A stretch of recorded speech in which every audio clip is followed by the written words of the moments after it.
চাওকচোন এই পথাৰৰ পৰিৱেশটো ইমান ভাল লাগিছে মানে সূৰ্যৰ পোহৰটো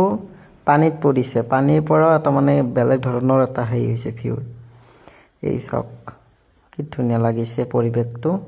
তো পিছবেলাৰ পৰিৱেশ আবেলিৰ পৰিৱেশ নীলা আকাশ পথাৰ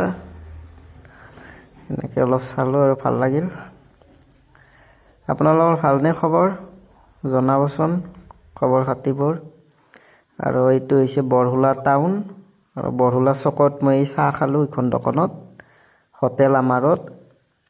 আমাৰ বাইদেউ দুজনীয়ে দোকান দিয়ে আৰু সেই বাইদেউ দুজনীয়ে যিটো চাহ বনায় মানে আচৰিত খাই ইমান ভাল লাগে মানে যোৰহাটৰ ভিতৰতে শ্ৰেষ্ঠ বুলি ক'ব লাগিব বহু দূৰৰ পৰা মানে বাইদেউহঁতৰ দোকানত চাহ খাব আহে মই খালোঁ চাহ কাপ খাই বহুত ভাল লাগে মানে এই দাদাহঁতেও আহিছে চাহ খাব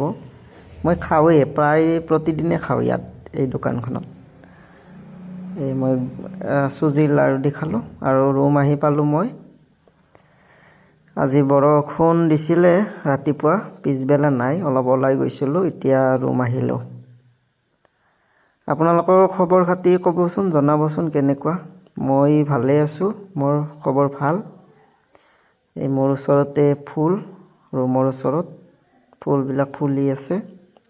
ভালে লাগিল আপোনালোকক দেখুৱাই দিলোঁ ধন্যবাদ ফ'ল' কৰিব শ্বেয়াৰ কৰিব